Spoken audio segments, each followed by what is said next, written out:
D K Shivakumar ಭಯಂಕರ aggressive ಆಗಿದ್ದಾರೆ. ನೀವು ಇಷ್ಟು ಅಗ್ರೆಸಿವ್ ಆಗಿರಲಿಲ್ಲ ಅಂದರೆ ಬಿಜೆಪಿ JDS ಮೈತ್ರಿನೇ ಆಗ್ತಿರ್ಲಿಲ್ವೇನೋ?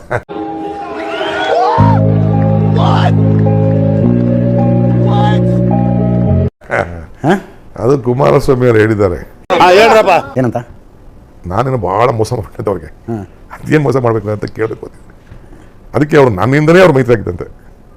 ಯಾವ ಬೋಳಿ ಮಗ ಹೇಳಿದ್ರಿ? ಏನ್ರಿ ಅದು ಮಾತಾಡೋದು? ಏನ್ ಮಾತಾಡ್ತಾರ್ರಿ? ಯಾವನ್ರಿ ಅವನು? ನಮಗೆ ಸ್ವಾಭಿಮಾನ ಇದೆ. ನೀವು ಮಾಧ್ಯಮದಲ್ಲಿ ನೀವು ಕೆಲಸ ಮಾಡ್ತಾ ಇದ್ದೀರಿ. ಹೌದಾ? ನೀವು ನಾವೆಲ್ಲ ಒಂದು ಆಧಾರ ಸ್ತಂಭ ಪ್ರಜಾಪ್ರಭುತ್ವಕ್ಕೆ. ನಿಮ್ಮ ಅಮ್ಮನ ಪಿಂಡ. ಆ ಮಾತು ಏನು ರಾಜ್ಯದ ಜನತೆಗೆ ಭರವಸೆಗಳನ್ನು ಕೊಟ್ಟುವಲ್ಲ, ಹೇಳಿ ಸರ್. ನನ್ನ ಗ್ಯಾರಂಟಿ ಅಂತೇಳಿ, ಕಾಂಗ್ರೆಸ್ ಗ್ಯಾರಂಟಿ ಅಂತೇಳಿ ಸೈನ್ ಹಾಕಿ ಕೊಟ್ಟು ನಾನು ಸಿದ್ದರಾಮಯ್ಯನವರು ಸೈನ್ ಹಾಕಿದ್ವಲ್ಲ,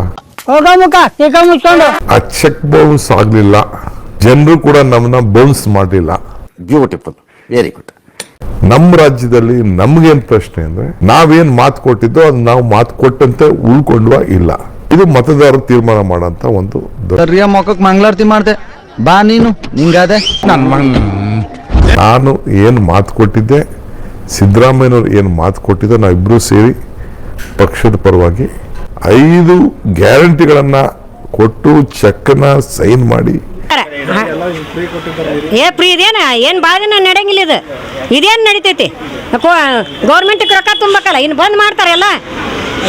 ಒಂದೊಂದ ಕಾಯ್ದೆ ತೆಗಿತಾರೆ. ಆರ್ಸಿ ಬರೋ ಮಟ್ಟ ಒಂದು ಕಾಯ್ದೆ ತೆಗೆದ್ರೆ ಈಗ ಮತ್ತೆ ಒಂದೊಂದು ಕಾಯ್ದೆ ತೆಗಿತಾರೆ. ಗೃಹಲಕ್ಷ್ಮಿ ಹೆಣ್ಮಕ್ಳಿಗೆ ಗಂಡು ಮಕ್ಳು ಅವ್ರಿಗೆ ಮತ್ತೆ ಎಲ್ಲ ಹಿಂಗ್ ಮಾಡಿದ್ರೆ ಯಾರು ಕೇಳ್ತಾರೆ? ಈಗ ಚೆಕ್ನ ಸೈನ್ ಮಾಡಿ ಮನೆಗೂ ತಲುಪಿಸಿ ಇವತ್ತು 1,40,00,000 ಕುಟುಂಬಗಳಿಗೆ ಆ ನುಡಿದಂತೆ ನಡೆದಿದೀವಲ್ಲ.